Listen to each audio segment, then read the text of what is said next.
പ്രാധാന്യത്തെക്കുറിച്ചും ആ പരിസ്ഥിതിയെ നമുക്ക് എങ്ങനെ സംരക്ഷിക്കണം എന്നതിനെ കുറിച്ചൊക്കെ നിങ്ങളിൽ ഒരു അവബോധം വളർത്തുന്നതിന് വേണ്ടിയാണ് ജൂൺ 5 പരിസ്ഥിതി ദിനമായി നമ്മൾ ആചരിച്ചു വരുന്നത്.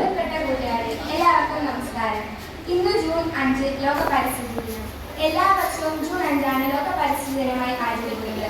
പരിസ്ഥിതി പ്രശ്നങ്ങളെ കുറിച്ചുള്ള അവബോധം വരുത്താനും കർമ്മ പരിപാടികൾ ആസൂത്രണം ചെയ്യാനുമാണ് പരിസ്ഥിതി ദിനം ആചരിക്കുന്നത്. ഐക്യരാഷ്ട്രസഭ ജനറൽ അസംബ്ലിയിലാണ് 1974 മുതൽ ഈ ദിനാചരണം ആരംഭിച്ചത്.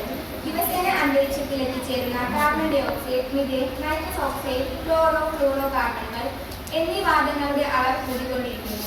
ഇവ ഓസോൺ പാളികളുടെ തകർച്ചയ്ക്ക് കാരണമാകുകയും തന്മൂലം ആഗോളതാപനം ഉണ്ടാകുകയും ചെയ്യുന്നു.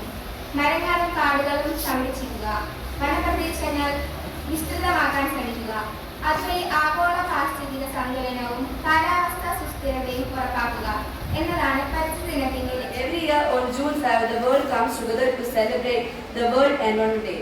It's a day to stop, reflect and take action to protect our amazing planet. മരമായി വളർന്നിരട്ടെ, മരമൊന്നു നട്ടിടം കൂട്ടുകാരെ, മരമായി വളർന്നിരട്ടെ, വെള്ളമൊഴിച്ചും വളമിട്ടും നമ്മുടെ ഈ മരം നന്നായി വളർന്നിരട്ടെ, വെള്ളമൊഴിച്ചും വളമിട്ടും നമ്മുടെ ഈ മരം നന്നായി വളർന്നിരട്ടെ, വാനോളം പൊങ്ങി വളർന്നു വന്നാൽ തണലി മരങ്ങൾ, വാനോളം പൊങ്ങി വളർന്നു വന്നാൽ തണലി മരങ്ങൾ, മരമൊന്നു നട്ടിടം കൂട്ടുകാരെ, മരമായി വളർന്നിരട്ടെ, മരമൊന്നു നട്ടിടം കൂട്ടുകാരെ, മരമായി വളർന്നിരട്ടെ. Environment Day is celebrated on June 5th in every year.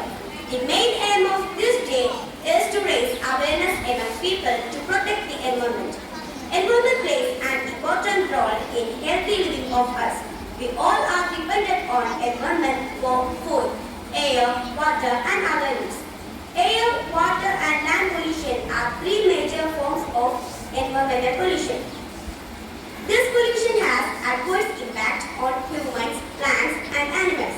So, my dear friends, we can make our earth a better place to live by taking simple steps like planting trees, reducing the usage of plastic and saving all natural resources. തലമുറയ്ക്ക് ഇവിടെ വാസം സാധ്യമോ, ഇനി വരുന്നൊരു തലമുറയ്ക്ക് ഇവിടെ വാസം സാധ്യമോ, മലിനമായ ജലാശയം അതിമലിനമായൊരു ഭൂമിയും, മലിനമായ ജലാശയം അതിമലിനമായൊരു ഭൂമിയും, ഇനി വരുന്നൊരു തലമുറയ്ക്ക് ഇവിടെ വാസം സാധ്യമോ, ഇവിടെ വാസം സാധ്യമോ.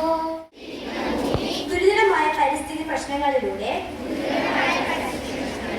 കടന്നു പോവുകയാണെന്ന് ഞാൻ തിരിച്ചറിയുന്നു. ഭൂമിയിലെ ജൈവവൈവിധ്യം നഷ്ടപ്പെട്ടാൽ ഭൂമിയിലെ എല്ലാ ജീവജാലങ്ങൾക്കും നാശമുണ്ടാകുമെന്ന് ഞാൻ മനസ്സിലാക്കുന്നു. ഭൂമിയെയും അതിലെ സസ്യജീവി വർഗങ്ങളെയും സംരക്ഷിക്കേണ്ടതിന്റെ പ്രാധാന്യം ഞാൻ ഉൾക്കൊള്ളുന്നു.